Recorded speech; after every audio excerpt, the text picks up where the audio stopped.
you led the Tulsi prayers nicely. Yeah, see? Usually it's hard for me to follow on the guitar because the person keeps changing. Octaves. Yeah, just changing everything, and it's not clear how they're chanting. But you chant very clearly, Very talented. so it's very easy to follow with the guitar. No, don't do it. So I can do it on. Oh, Krishna. Yes. It's on now. Yeah, okay. Hare Krishna, Hare Krishna, Hare Krishna. Well, it's good to see everybody. Right, let me just see if I can notice that.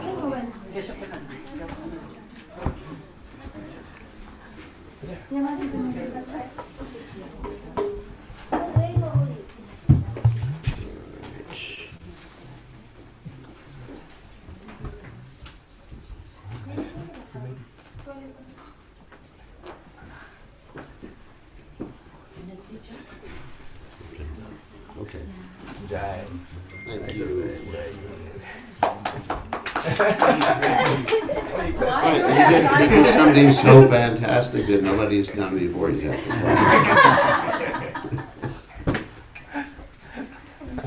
It's hard for me to understand these things. Okay. Jaya Radha Madhuva Kunya Bihadute Jaya Radha Madhava Kunya Bihadute Madhuva Kunya Bihadute Radha Madhava Kunya Bihadute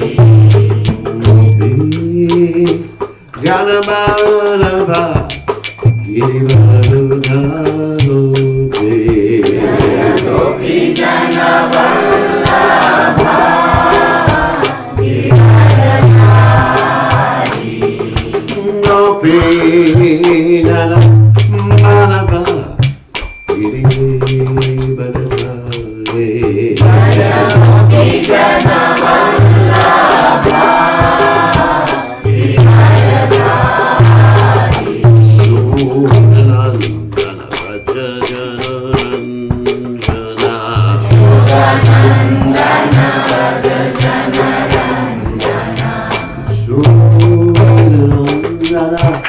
Rajajana Ranjana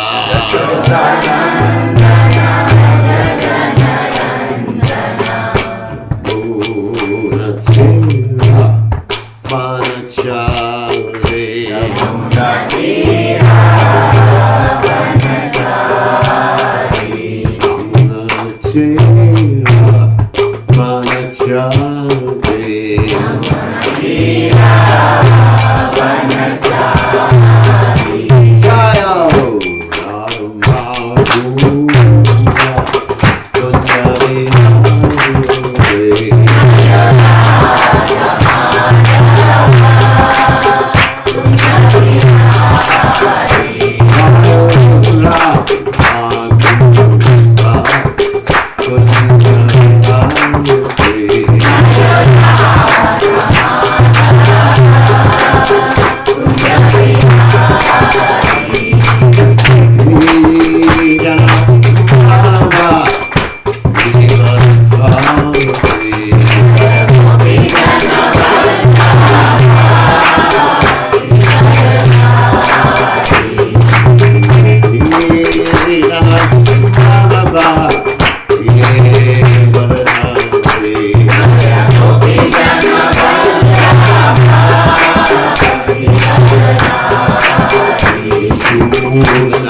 Vishnupad Paramahansa Parvatacharya, also Teta, such as she, Shimad, His Divine Grace of Charanada Bhaktivedanta Goswami Mashila Prabhupada ISKCON Founder Acharya Srila Prabhupada Ki Jai.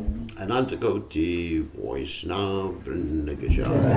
Namacharya Shrividas Thakur Ki Jai. Brahmse Kaho Sri Krishna Chaitanya Prabhu Nityananda Shidweda Gadadha Shivasati Gauravata Vrinda Ki Jai. Shri Shri Radha Krishna Gopi Gopinath Shyama Kunda Radhakunda Giri Govardhan Ki Jai. Vrindavanam Ki Jai. Maternam Ki Jai. Jagadasami Ki Jai. Yamunamai Ki Jai. Shrimati Tulasi Devi Ki Jai. Samveda Bhakta Vrinda Ki Jai. Gaur Premananda. All glory is the assembled devotees. Glory is the assembled devotees. All glories, the assembled devotees, all glories to Shri Guru and Gauranga, Shri Prabhupada Ki Jai, Namo Vishnu Padaya, Krishna Prasthaya Budle, Shrimati Bhaktivedanta Swami, Namani Namaste, Saraswati Devi Gaurvati, Charni Nivasesha Srinivati, Paschatya Dejatarni. Okay, so we are reading today from the Srimad Bhagavatam, 3rd Canto, 29th chapter, text 15. Om Namo Bhagavate Vasudevaya. Om Namo Bhagavate Vasudevaya. Namo Bhagavate Vasudevaya. Om Namo Bhagavate Vasudevaya. Om Namo Bhagavate Vasudevaya. Om Namo Bhagavate Vasudevaya. So that's 3:29:15 for those who have devices, which probably everyone, even the little babies. So, Nishevitena nimitena Nishevitena nimitena Swa Dharmena Mahiyasa Kriya Yogena Shastena Natihim Shrena Nityasha and Nishevitenan nimitena Swadharmena Mahiyasa Kriya Yogena Shastrena Natihim Shrena Nityasha Nishevitenam nimitena Swadharmena Mahiyasa Kriya Yogena Shastena Natihim Shrena Nityasha Nishivitena nimitena Swadharmena Mahiyasa Kriya Yogena Shastena Natihim Shrena Nityasa. Natihim Shrena Nityasa. Okay. Nishivitena nimittena Nishivitena nimittena Swadharmena mahiyasa Swadharmena mahiyasa Kriya yogena sastena Kriya yogena sastena Natihim shrena nityasa Natihim Shrena Nityasa Nishivitena nimitena Nishivitena nimittena Swadharmena mahiyasa Swadharmena mahiyasa Kriya yogena shastena Kriya yogena sastena Natihim Shrena Nityasaha. Natihim Shrena Nityasaha निषेवितेना निमित्तेन Nishevitena nimittena धर्मेण महीयसा Swadharmena mahiyasa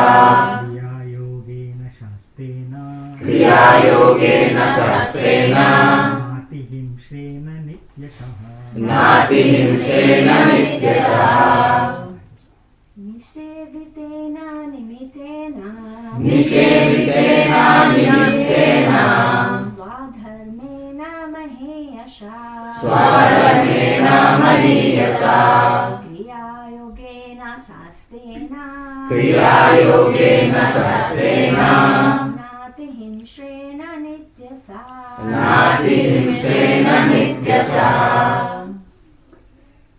निषेवितेना निमित्तेन Nishevitena nimittena स्वधर्मेण महीयसा Swadharmena mahiyasa क्रियायोगेन शस्तेन Kriya yogena sastena नातिहिंस्रेण नित्यशः Natihim Shrena Nityasaha निषेवितेन निमित्तेन Nishevitena nimittena स्वधर्मेण महीयसा Swadharmena mahiyasa क्रियायोगेन शस्तेन Kriya yogena sastena नातिहिंसेन नित्यसः Natihim Shrena Nityasaha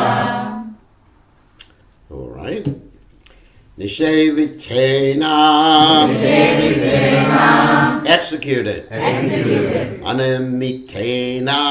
Nimittena Without attachment to the result. without attachment to the result Swadharmena. Swadharmena By one's prescribed duties. by one's prescribed duties Mahiyasa. Mahiyasa Glorious. glorious Kriya Yogena. Kriya yogena By devotional activities. by devotional activities Shastena. Sastena Auspicious. auspicious Na. Without. without Atihim Shrena. Natihim Shrena Excessive violence. excessive violence Nityasha. Nityasa Regularly. regularly Translation: A devotee must execute his prescribed duties which are glorious without material profit. Without excessive violence, one should regularly perform one's devotional activities. So purport by His Divine Grace. A.C. Bhaktivedanta Swami Srila Prabhupada. Ki Jai. One has to execute his prescribed duties according to his social position as a Brahmin, Kshatriya, Vaishya, or Shudra. Nice little buggies here. Can't be violent towards them according to this verse. Necessary balance. The prescribed duties of the four classes of men in human society are also described in Bhagavad Gita. The activities of Brahmins are to control the senses and to become simple, clean, learned devotees. The Kshatriyas have the spirit for ruling. They are not afraid in the battlefield and they are charitable. The Vaishyas are the mercantile class of men, trade in commodities, protect cows, and develop agricultural produce. The Shudras or laborer class serve the higher classes because they themselves are not very intelligent. From every position, as confirmed in Bhagavad Gita, Swakarmana tam avyarcha. Bhagavad Gita 18:46. One can serve the Supreme Lord by performing one's prescribed duty. It is not that only the Brahmanas can serve the Supreme Lord and not the Shudras. What are you doing with my bee bag? Sorry, I'm just doing this tissue out. That's my bee bag. Sorry. Jerry. You touched it with your hands.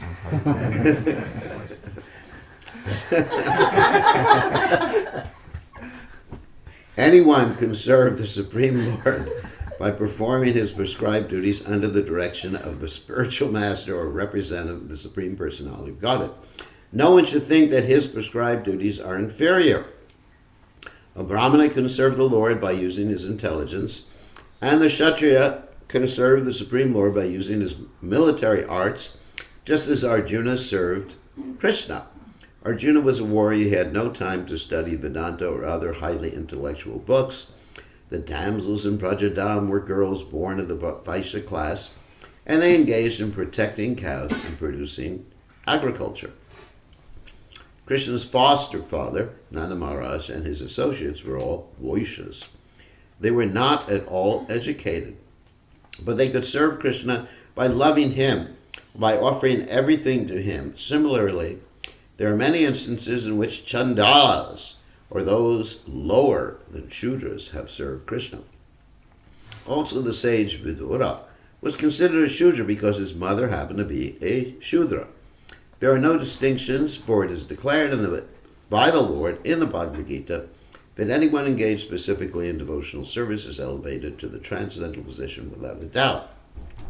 Everyone's prescribed duty is glorious if it is performed in devotional service of the Lord without desire for profit. Such loving service must be performed without reason, without impediment, and spontaneously. Krishna is lovable, and one has to serve him in whatever capacity one can. That is pure devotional service. Another significant phrase in this verse is nati him shrena, with minimum violence or sacrifice of life. Even if a devotee has to commit violence, it should not be done beyond what is necessary. Sometimes the question is put before us.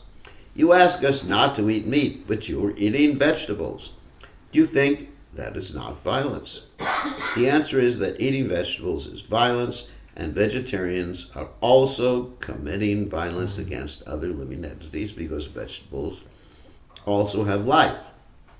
Non-devotees are killing cows, goats, and so many other animals for eating purposes, and a devotee who is vegetarian is also killing. But here, significantly, it is stated that every living entity has to live by killing another living entity. That is the law of nature. Jivo jivasya jivanam. One living entity is the life for another living entity, but for a human being, that violence should be committed only as much as necessary. A human being is not to eat anything which is not offered to the Supreme Personality of Godhead. One becomes freed from all sinful reactions by eating foodstuffs which are offered to Yajna, the Supreme Personality of Godhead. The devotee, therefore, eats only prasad, or foodstuffs offered to the Supreme Lord, and Krishna says that when a devotee offers him foodstuffs from the vegetable kingdom with devotion, he eats that. A devotee is to offer to Krishna foodstuffs prepared from vegetables. If the Supreme Lord wanted foodstuffs prepared from animal food, the devotee could offer this. But he does not order to do that. We have to commit violence, that is a natural law. We should not, however, commit violence extravagantly, but only as much as ordered by the Lord. Arjuna engaged in the art of killing, and although killing is of course violence, he killed the enemy simply on Krishna's order. In the same way, if we commit violence as it is necessary by the order of the Lord, that is called nati him shah. We cannot avoid violence, for we are put into a conditional life in which we have to commit violence. But we should not commit more violence than necessary or than ordered by the Supreme personality of Godhead. Again, Sanskrit. Whoops. Nishavitena nimitena swadharmena mahiyasa kriya yogena shastena nati hingshrena nityasha.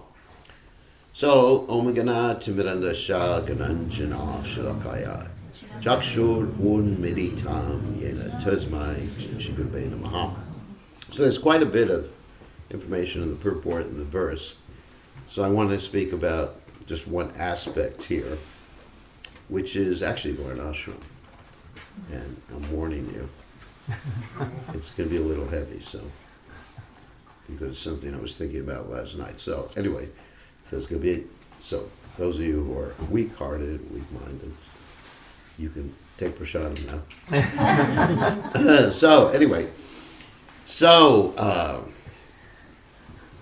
okay, so let's talk about Varnashram. And here it says in the verse, I just want to read it, the sentence, a devotee must execute his prescribed duties, which are glorious without material profit. And then Prabhupada's program, I'm going to repeat something again.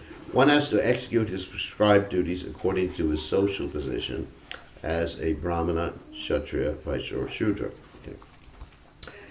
So the point is, this refers to devotees. You know, oftentimes we think we're transcendental to Varnashram, right?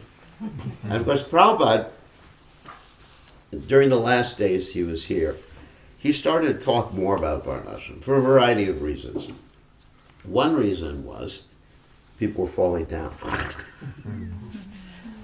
You know, he was very concerned there was a fallback position for people. In other words, people thought it was all or nothing. And you see that a lot of the preaching that goes on nowadays in ISKCON, not here, of course, is, you know, you have to just like be full on chanting 16 rounds. We were talking about this last night.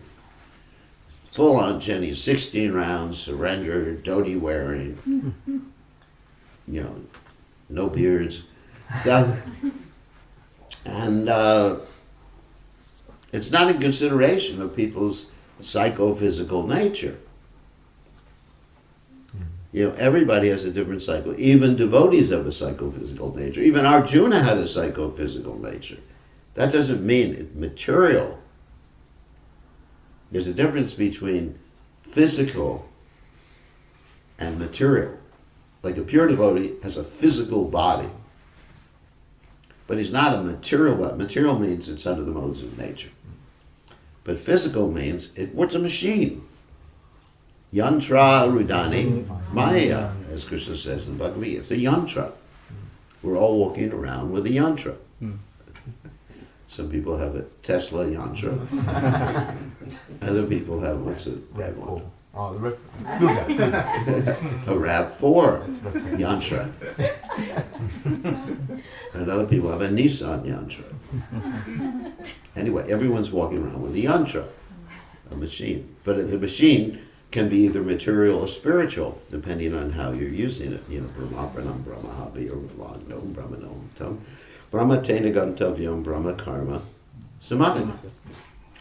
And that means that everybody's physical yantra, and of course not only the yantra is the Panchamahabhuta, but then we're talking about the Linga Sharira too.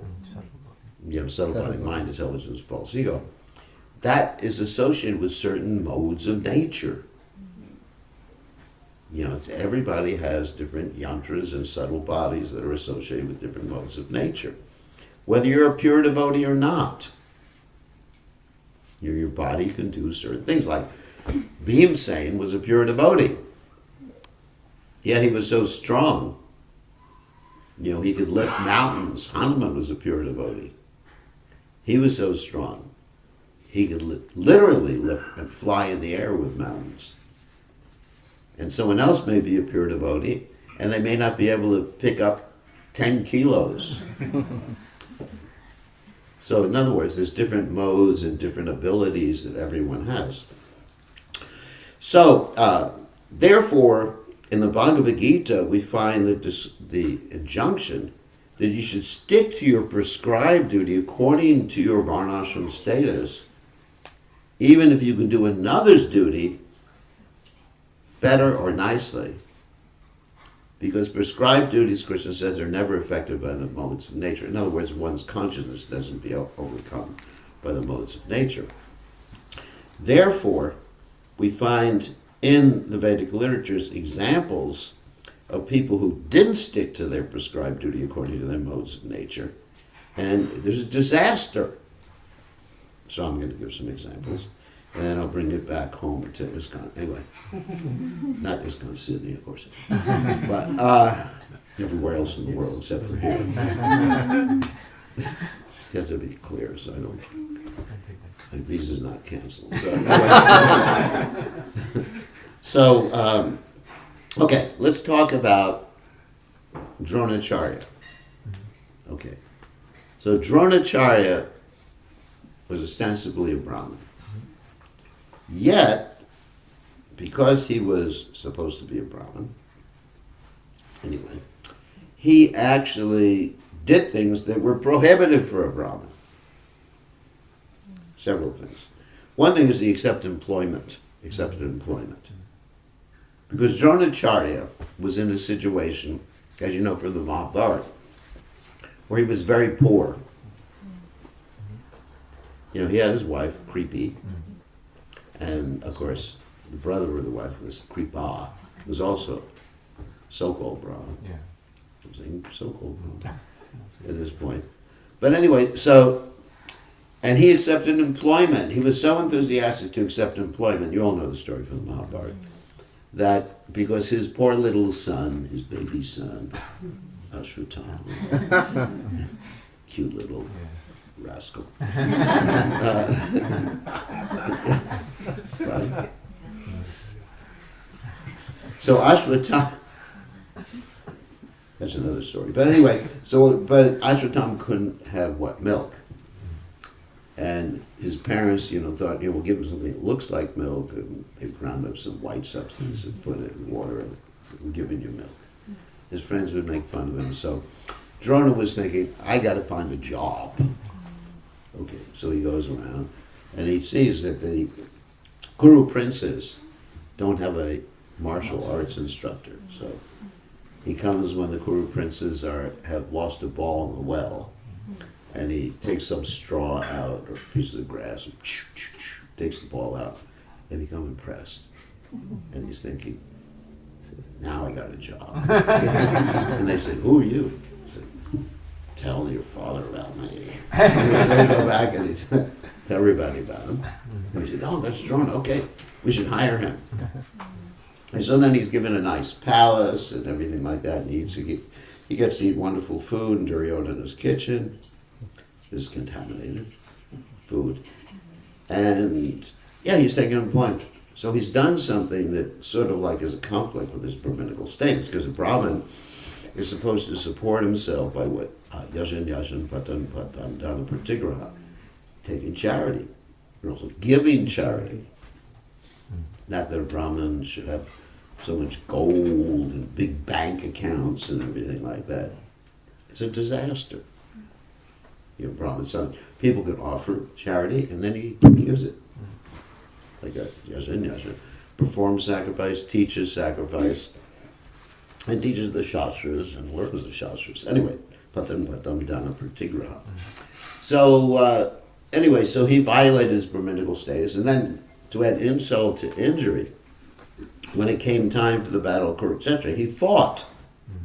Brahmin can teach fighting, martial arts, but he's not supposed to fight in a battle.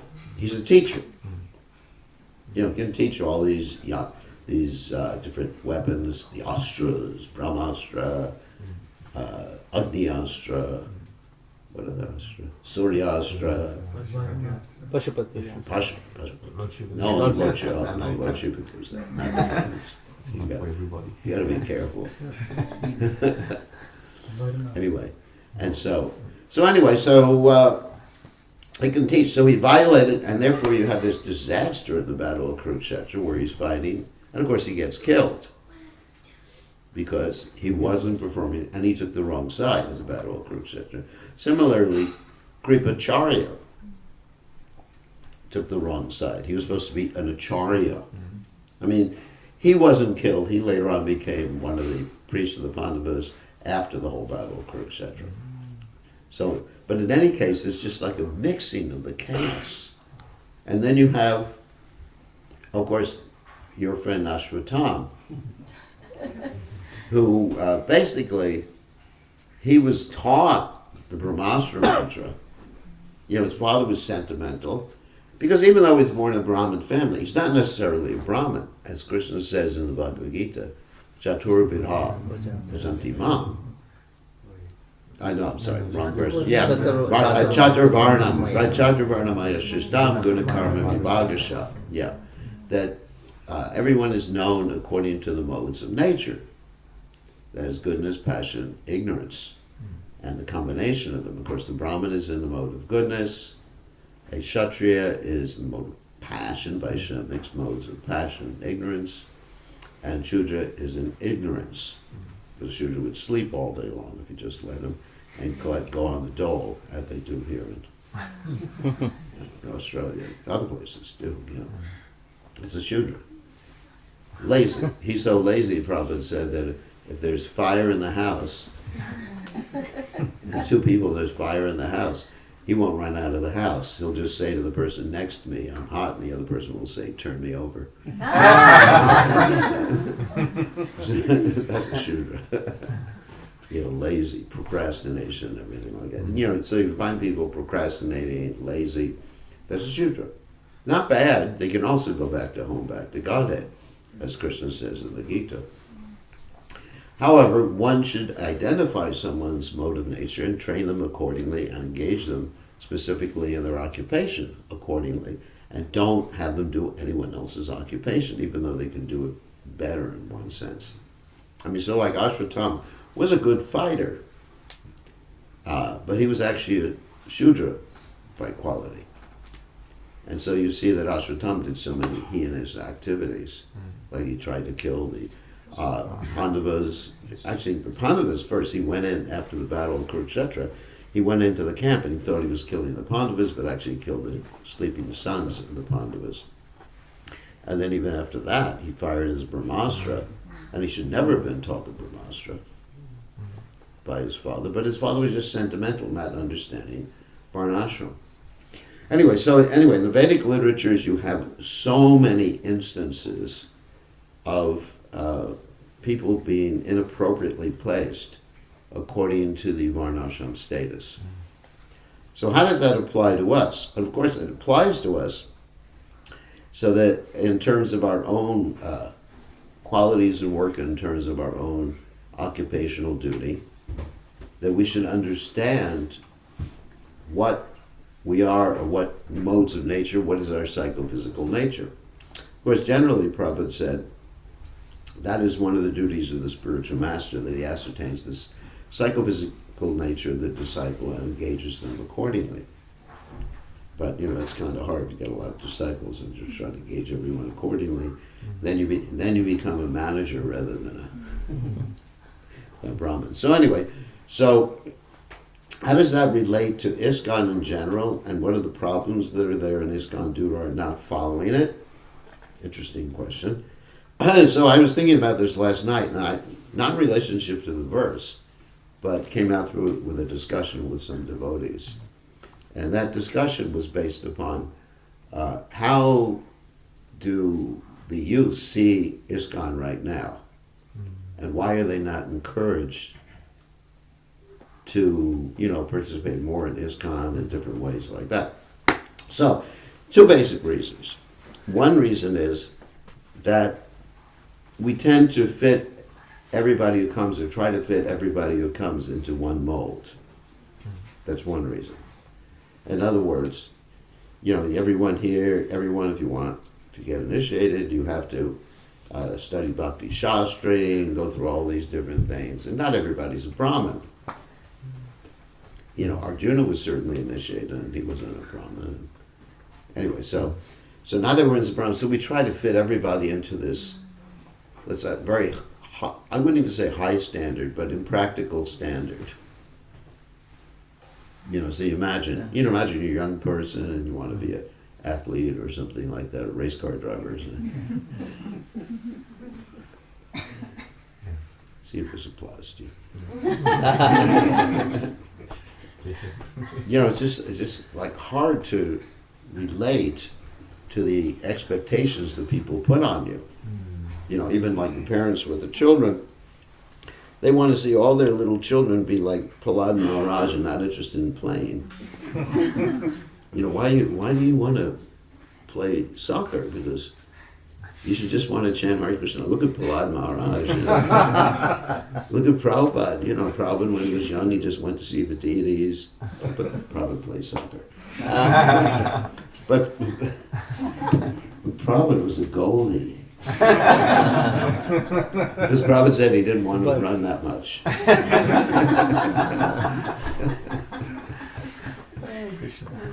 It's interesting, isn't it?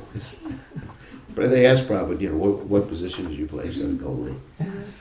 Because a goalie just sits there and waits for something to happen. So he dies. What? He dies. Dive. No, but usually he's just there. They're the other end of the field, and it's just like he's chanting his japa.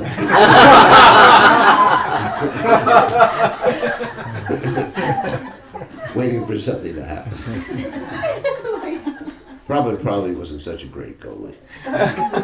But anyways, so the point is we don't.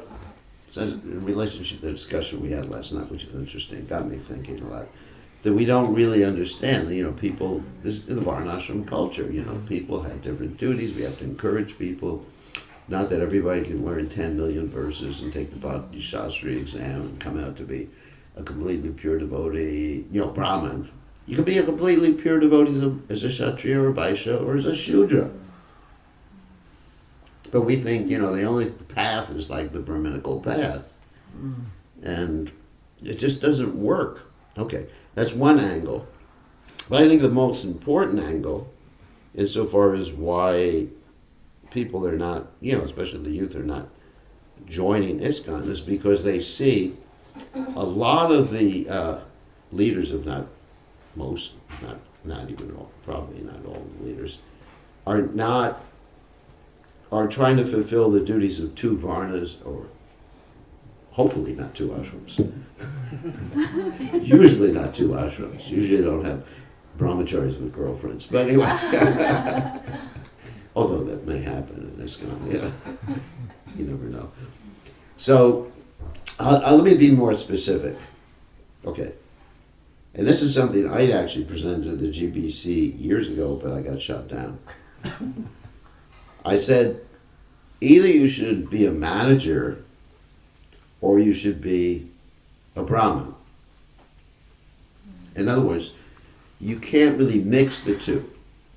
To be more specific, let's say you have someone who is in charge of a project, and he's also doing Brahminical activities. What happens?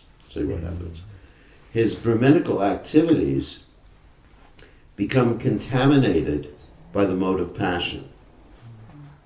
Let's be more specific. Not about individuals, but let's say, I'm running, different sanghas or something like that. At the same time, there is some motivation that, I want to get money from everybody to do a project. Does everybody follow what I'm saying? Yes. And it's actually in common business terms, it's a conflict of interest. If you have two conflicting interests, then you have a conflict of interest.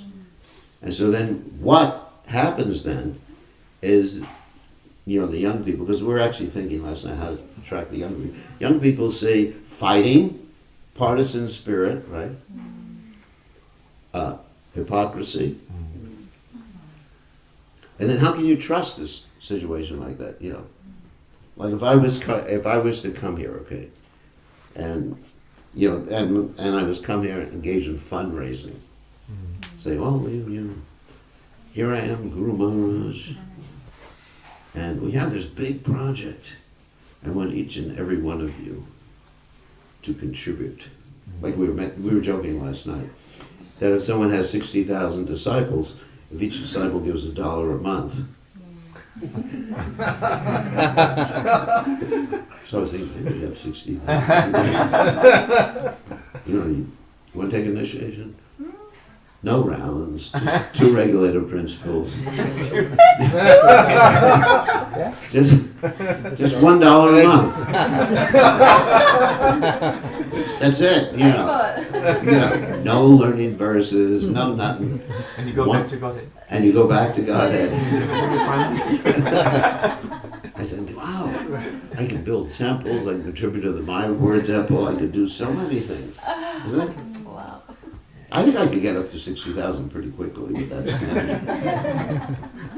Because I don't know if I'd be part of this con anymore. So, I mean, it's an important philosophical point. Because the Brahmins really have to be trusted completely. You know, Brahmins, gurus have to be trusted completely. So years ago, I made that suggestion to the GBC. I actually made a whole proposal, resolution, or whatever. I say, you know, all right, we can have different divisions in the GBC. Some can be like managers, and the others can be more like, I wouldn't say Brahmins or Kshatriyas, because then everyone would get offended. But they understood what I was saying. So, and others could be, you know, like advisors, people you consult, you know, we can have philosophical discussions and everything like that. And I was shut down. You know, just like, boom. You better behave yourself. You're threatening, you know, like that. But this is what I perceive. It not only is God. Let's talk about Catholic Church. You know, we talked about the Catholic Church. That's exactly what's happening. The Catholic Church, you know, the churches, you have the ministers, priests, whatever it is, and they actually control a lot of properties and have properties in their names. The Catholic Church, I know that. You know, and, you know, they can get away with murder and there's no checks and balances because people are not acting according to their Varna status. And we shouldn't try to do other people's duties. Now, someone may say, okay, this is the argument that people give me. Prabhupada did it. That's the argument. You know, Prabhupada said, you know, I give class in the morning and I go to the bank in the afternoon. But Prabhupada, 2 things. Prabhupada is Prabhupada. I know that. That's a definition. Things equal to the same thing, or equal to each other. I know that. But Prabhupada is a specific status. But the second thing is it's an emergency situation. Prabhupada's there alone with a bunch of monkeys. You know, Prabhupada called this his monkey army. You know, like Ram had his monkey army. And he had to, you know, hold them back sometimes, you know. It's true, in the beginning, everybody, and not just monkeys, we were all like 21 years old. Most of the young people here, some of them were younger, 21 years old, you know, and it was just like summer camp, Krishna conscious summer camp where you can do any damn thing, you know, anyway. It was interesting times. Even when Prabhupada left, it was interesting times when, you know, most gurus were about 23 or 24 years old. So, anyway, so Prabhupada was the only adult in the Hare Krishna movement. Let's just say that. So, Prabhupada, it was emergency. I mean, who else is going to manage? Who else is going to deal with money? I mean, we had devotees in the early days of the movement. When they dealt with money, we had one devotee who sold the temple and kept the money. Oh. Can you imagine that? It was in Hawaii. It was a temple in Hawaii, and he sold it. And he kept the money. And Prabhupada then instituted this whole system of trustees for the properties. So The point is, Prabhupada had to do everything because there wasn't anyone else to do anything, everything. So for those two reasons, Prabhupada, there's the example of Prabhupada. But we're not Prabhupada. We should stick to our varnashram duties, and then everything becomes very, very clear. You know, you have Brahmins, you can trust them. There's no ulterior motive that they have. They're not looking for you to do anything except for become Krishna conscious. And then they can be truly compassionate. Isn't it? If you have people, isn't it true? Like that. And then you have no arguments because Brahmins, they tend to get along with each other. Even if they have philosophical differences, their differences are dealt with in, well, technically in Vedic argument is called Vada. Some of you may know what that is. Yeah. They just want to talk about what the truth is. They don't want to talk about, I'm right and you're wrong and I got to defeat you or whatever. It's not I and mine. I and mine consciousness doesn't exist in a Brahmin. Brahmin is, one of the qualities of Brahmins is compassion, thinking of others. Also, Ajata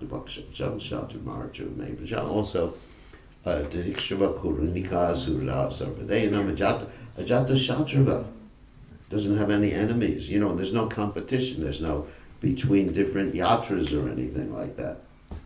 So that's a Brahmin. So once you have the Brahmins at the head of society, not managing, like even when the Brahmin is killed Vena, you know, Vena was a king. They didn't take over the kingdom. No, they didn't take over the kingdom. They saw there were problems happening because there was no king, and their thieves were running around and, you know, doing all sorts of things. But what the Brahmanas did is they brought another Kshatriya. Of course, they took Vena's limbs and churned them and did some genetic. So the Brahmins actually even knew genetic engineering in those days, and they cloned the genes, the good genes.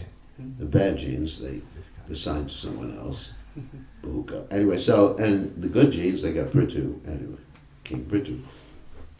But, so yeah, the Brahmanas didn't manage. The Brahmanas, and this way there was no conflict of interest, and you could have a society where there was a whole class of people you could trust, you could reveal your mind to, and you knew they weren't exploiting you. So what do you think? And so this is a problem that's got now. Even if one can balance both duties, you know, managerial and the Brahminical duty, it just leads people to have doubts because it's not a good idea, and it's not what Krishna has said. One should not try to do another's duty, even if one can do it nicely or perfectly. And I see that is actually a real barrier or block that we have in spreading the Krishna conscious movement and keeping our youth. You know, which was a concern because I was talking about that last night, how to keep the youth in Krishna consciousness. You know, encourage, because that, just to reiterate or summarize what I just said so we don't go on forever, is that allowing people to engage, new people, whether youth or not, to engage according to their nature.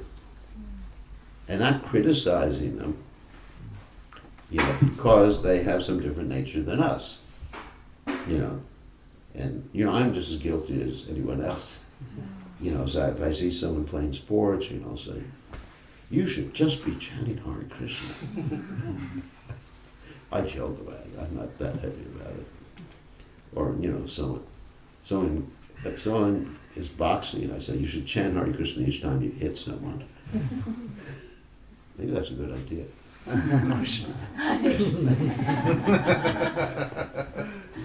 But, you know, we have to really recognize and encourage people to work and do things according to their own sense of nature. And, you know, a Kshatriya, for example, would do a lot of things that were just for recreation. You know, look at playing chess. It wasn't prohibited. I'm not saying gamble. Don't worry. But, you know, it wasn't prohibited. Kshatriya would just spend a lot of time playing chess, you know. Even Krishna played chess with his wives. Of course, Krishna played chess with Radharani, but that's a different point. That he was gambling kisses. Don't do that.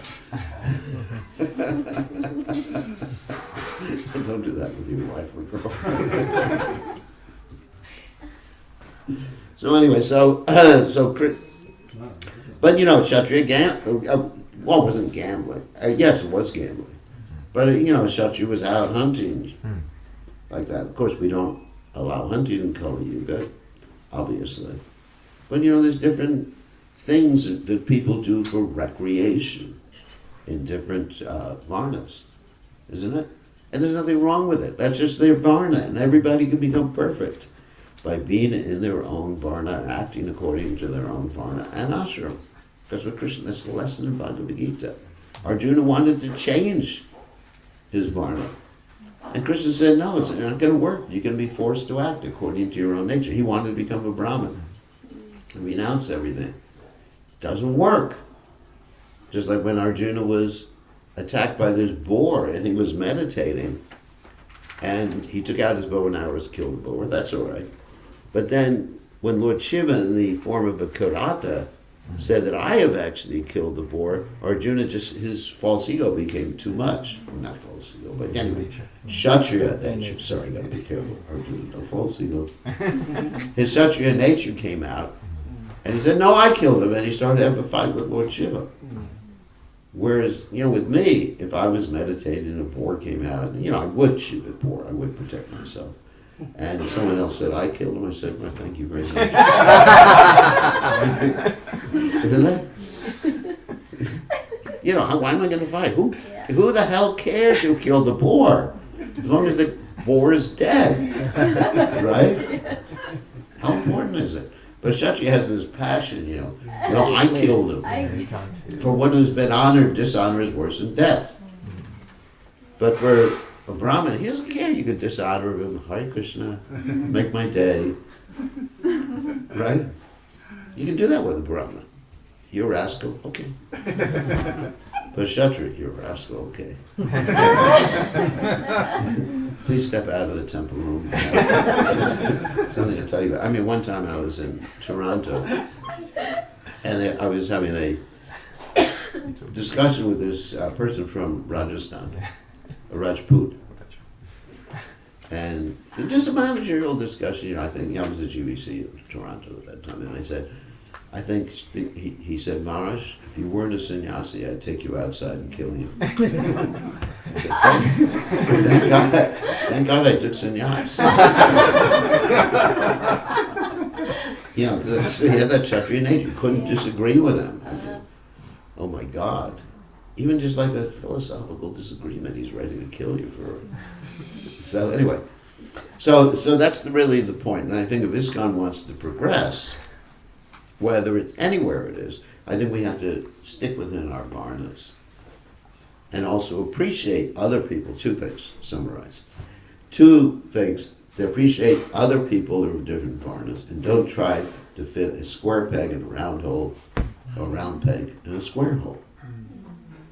Just be compassionate. Everyone can become a devotee. It's just like too much, just try to squeeze everybody into the same mold. And too much conflict of interest. Too much conflict of interest. I have to deal with this all the time. Of course, here, fortunately, I don't have a conflict of interest. I can just be everyone's friend. I'm not worried about anything. How much money's collected. I don't worry about it. Whatever. I can analyze things. And it helps because if someone has a project here, I can analyze the project from a detached standpoint and say, this is not working. I can even look at the finances. I can look at everything because a Brahmin knows these things. And another point about a Brahmin is very interested in learning about different things. Not for the sake of using those things, but just learning. Just like yesterday I wasn't driving. I was in the car with Naveen, and we passed this big building with all these different truck places like that. I said, what's that? And Kshatriya's not going to be interested in that big building. But I just was interested. It was different than buildings I've seen before. and had all sorts of interesting, anyway, it was a shipping place, transshipment place. Yeah, transshipment place with a lot of shipping containers. I was just interested. Not that I'm going to do it, go there and run the place. It's just interesting. So that's a brahminical quality. And so, I'm just interested in things that I'm not going to have anything to do with, but just knowledge for the sake of knowledge. Brahman's like that. So we have to ascertain, as part of our management or whatever, or dealing with people, like what modes of nature people are, what varna they are in, and engage them accordingly. We do have our little ceremony for kids where they pick what? They pick a book, or, they pick a sword or a pistol. No, it's a pistol. Books, yeah. Or they pick gold. Gold, yeah. Money. Money.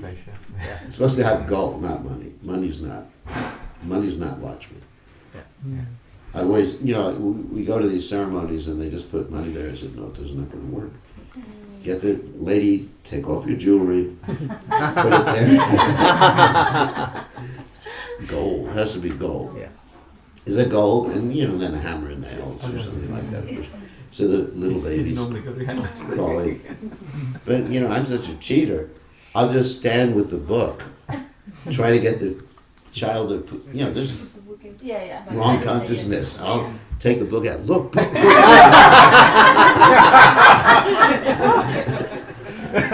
That's why the parents like me so much.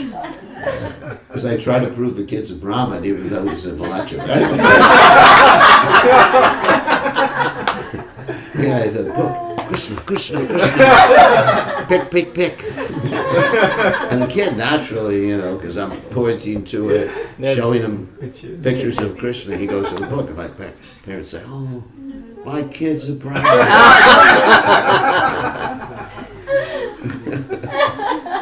Such an illusion, Every parent wants to think like that. My kid's a pure devotee, he's a Brahmin. He's come from the Vaikuntha. Maybe he came from Lanka or something.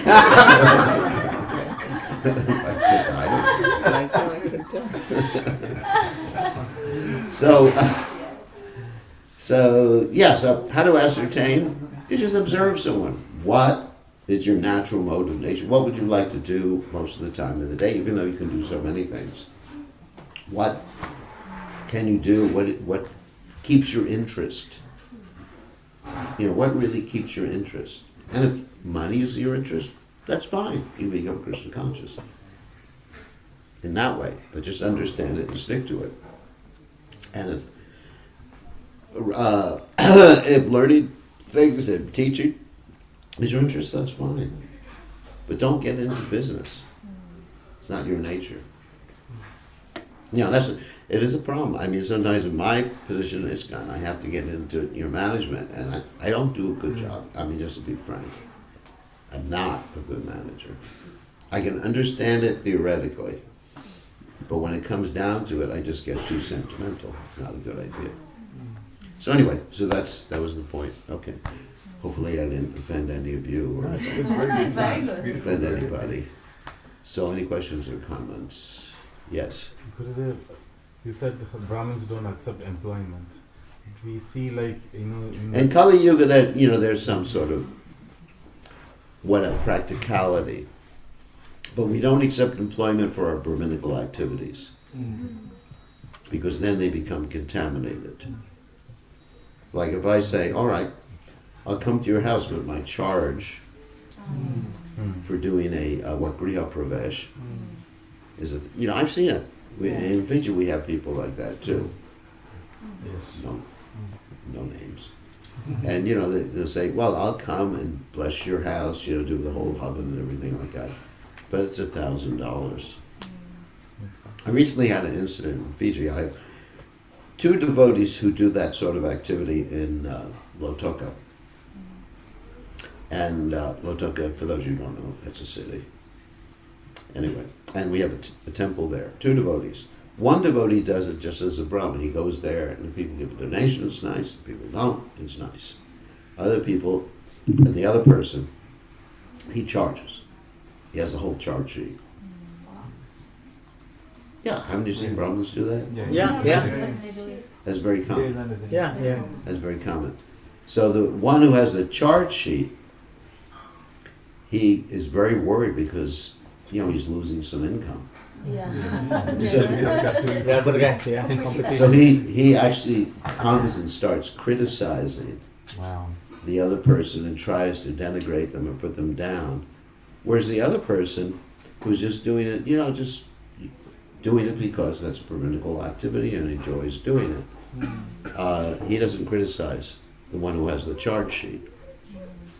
So you see how that, practical example of how you mix, especially brahminical activities, with other things, with some what we call pecuniary or financial interest, then it pollutes the consciousness, and then you engage in the brahminical activity, the non-brahminical activity of fault finding, and criticizing Vaishnavas. So it's a problem. So to answer your question, yes, in Kali Yuga, you have families. You're not going to be able to support your family by going out and chanting Hare Krishna. Not going to work. So you work a job, but for your brahminical activities that you do, like Prabhupada had a pharmacy, but Prabhupada kept that separate. He used his pharmaceutical income, of course, ultimately he went bankrupt, but he used it for Krishna consciousness. But he didn't connect, because I'm preaching to you, you have to buy all your drugs from my pharmacy. That's part of the deal. You want me to come to your house to preach, Don't do that. I am not doing that. So he didn't mix the two. I think that's really important to remember. You don't mix it. You don't mix those activities. Because then your preaching becomes contaminated. And then you end up, criticizing others and creating different factions. Sometimes you'll find because of financial interests, like a yatra becomes divided. And not only does the yatra become divided, but talking about the youth again, but the youth are affected by that. Yes. And first of all, they lose faith in ISKCON. And, they can't trust anybody because, and then they develop the same attitude of criticizing others, us and them. Because we're all part of Prabhupada's family. We're all supposed to be part of this same group and loving each other and serving with each other.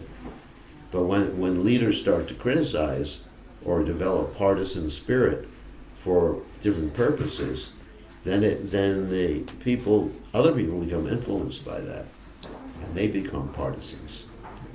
And then you have Vaishnava Aparada, and people just like getting discouraged and leaving the society. Okay. When you talked about square pegs in a round hole, Yeah. what advice would you give to those square pegs when they're trying? Should they try and adjust, go against the flow, or just Square peg? Well, you just get some sandpaper. the edges?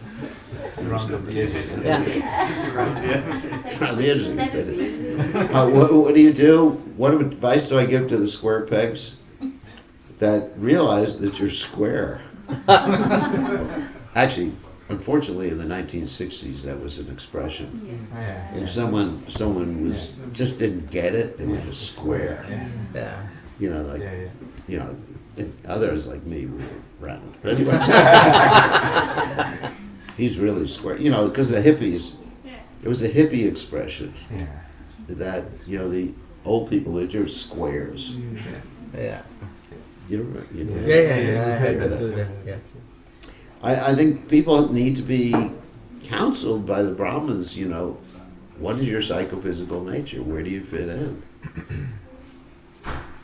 And also according to the ashrams too, some people may fit in as being sannyasi, some people may fit in as being a grahastha, and they're both equal. Kiva vipra kiva nashi shudrakena nahi Krishna tapaveta say guru hwani. It doesn't really matter. But but we find, you know, sometimes even with the ashrams, like someone who is meant to be grahasta, will, like this happened when Prabhupada was present, they took sannyas, and then they ended up, you know, leaving the sannyas ashram. Or someone who was meant to be a sannyasi, you know, they got married and it just didn't work out. You know, they're telling their wife that you're not the body, you know, jewelry is for the deities. It's not for some like gross body like you. Yeah. Can you imagine what would happen? You know, someone's married to tell their wife. My wife says, "Do you love me?" And the husband says, "We're supposed to love all of these people. You're not any special person." It just doesn't work out like that. So one has to be situated in the proper ashram too. It's a disaster. So anyway, so figure, you know, they have to be advised like that. So who else has a question? You have a question? Yes, Gurudev. I mean, this is such a important point that you're making. Yeah. And I mean, the youth can speak for themselves, but we have that instance here in Sydney as well. They can see the hypocrisy. I didn't know that. Well, you know, all the management hypocrisy and all that sort of stuff, they can see it. And that's why they're probably not, you know, it's holding them back from coming into ISKCON more. Yeah. But to change it, I mean, obviously the whole structure, and that will take a lot of time. But what advice? Basically, we need to have people who are managers and people who are Brahmins. Yes. It's simple as that. Just, we need to, I mean, without designating Vaishnavas, you're a Kshatriya, you're a Brahmin, but understand what is your prescribed duty. Forget about the designation, which has, you know, it's like pejorative sometimes. To say that you're not a Brahmin, you're a Vaishya. It's like, or you're a Shudra. It's not. It's not. You're a devotee, you're a Vaishnava. So we want to see everyone as a Vaishnava, but understand to mix duties will create havoc in society. And I think that has to start. I don't want to talk about what's happening here in Sydney, but let's start with the top of the GBC. I think we need to start with the top level, and then move down gradually. You know, so I don't want to deal with any local situation. No. But you know, start with the top. So you're saying there that the Brahmins can become like an advisory committee or something? Yeah, Brahmins advise. Yeah. And the administration is... They don't control, they advise. They control with their advice. Yeah. Segregation of duties. Yeah, it's a segregation of duties. And it really, you know, it's just wonderful. Like if you come, or let's talk about a church. If you come to a church and you know that the preacher, his only business is to counsel people. He has nothing to do with the church finances. You feel a lot more comfortable. You know, he's looking at you just, what can I do to help that person? You know, rather than thinking, you know, how much money does the church need to you know, just to maintain itself or whatever. Yeah, just seeing. And then you find a lot of perversion within the church because you have these big preachers who are, I don't know if you have that in Australia, but they go on television and then there's so many advertisements. You ever see that? No, not as much here. We've seen that in the US. In America, it's really big. Yeah. They say, just, you know, they're really good. You know, they present like such a wonderful image. I could think of one person, his name is Joel Osteen and his wife. And somebody may have heard of him before. He comes out with this really like gorgeous wife, you know, blonde one. And, you know, perfect couple. And you know, and they're singing nicely and everything, and then they end up with the fundraiser. You know, it's like salt in the sweet rice. He says, and they raise much money, and there's so many instances of them stealing money and you know using the money for anyway. So you find that in the church. That's why I want to keep it away from ISKCON as much as possible. But the point is, that if you know someone has no conflict of interest, you're more likely to trust them. And they're more likely to get along with other people, and you have a more peaceful society. Isn't it?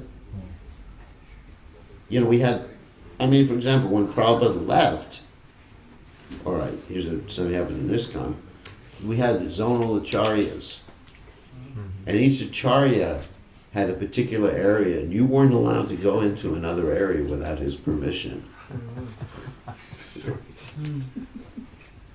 I mean, it was just like, really? And everybody in that area had to get initiated by the zonal acharya. Can you imagine? I mean, that was an extreme case. The zonal acharya was managing the whole zone, and everybody, you know, nobody goes to Krishna but through him. He's like the Jesus Christ of that zone, you know. I'm the way, the truth, and the light. Those of you who went to Christian school will understand what I'm talking about. So, you know, that was like a really obscene conflict of interest. So, I mean, basically the gurus at least should be like, you know, transparent. You know, it's just like, all right, I'm coming here to help you,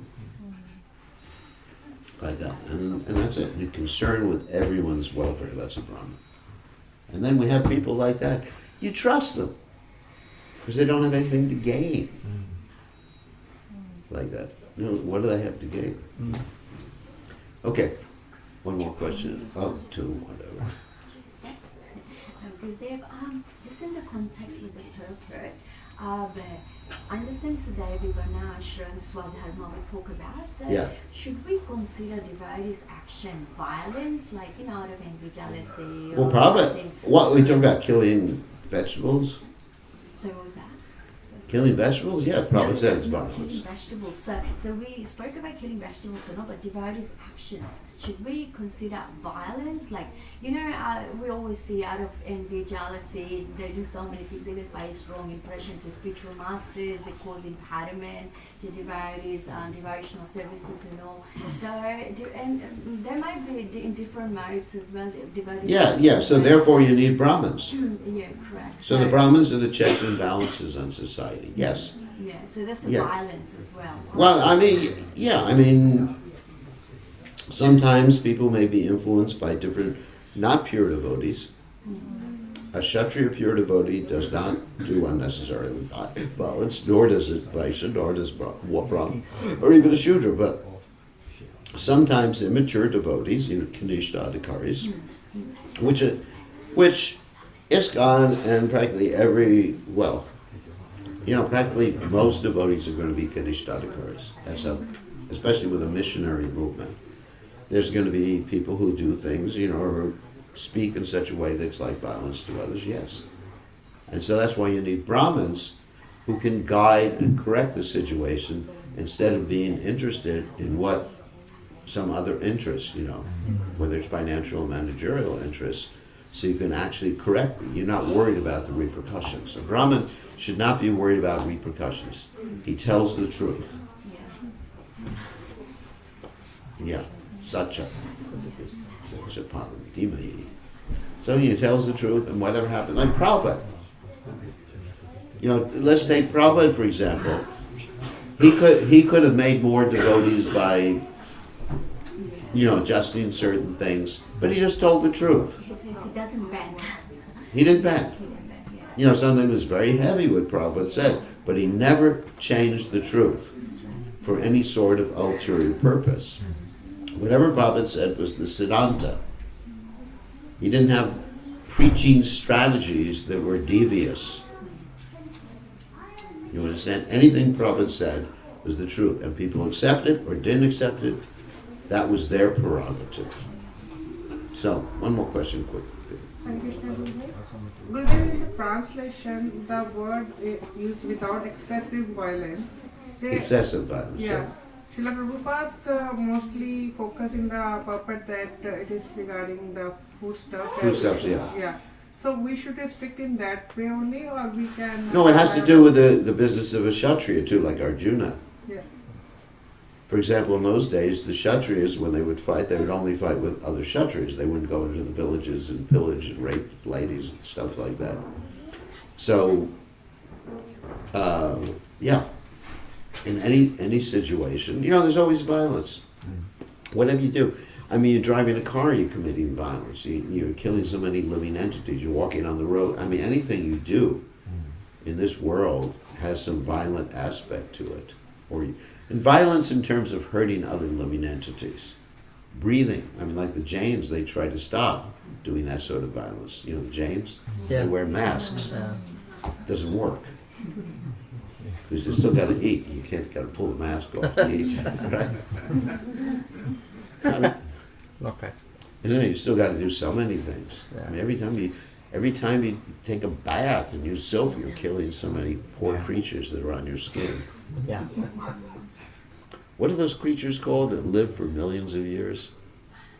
Amoebas? Little tiny creatures? Amoebas? No. You could send them to outer space and they keep living. They look like little, they look like bears. They look like bears. What are they called again? Koala. No. No. They're these microscopic creatures that can't be killed. You subject them to radiation. It's something bears. They're a type of bear. Anyway. Gummy bears. What? No. Anyway, so no Brahmins here. So you have all these creatures. Tardigrades? What? Tardigrades. Tardigrades, yeah, tardigrades. I googled it, Gurudev. What? I googled it. I know you googled it. It's Kali Yuga. No one has a good memory. It's called water. It looks like bears. Wow. You would. Yeah. Oh, I never. Getting so many different options. They look like bears. Yeah, they look like. Never that. seen Gurudev. Now you know. You learned Thank something. you. Microscope, you can't see with your eye. I know, but at least I still heard about So it. the point is, you got all these creatures on your body, and you're hurting them when you take a bath or something like that. So there's violence. You comb your hair, it's violence. Everything you do is basically violence. But hum twam sarva bhavebhyo om shri shami mas. If you're engaged in Krishna consciousness, Krishna understands. Oh, And top of that, and if you play soccer, you're violence.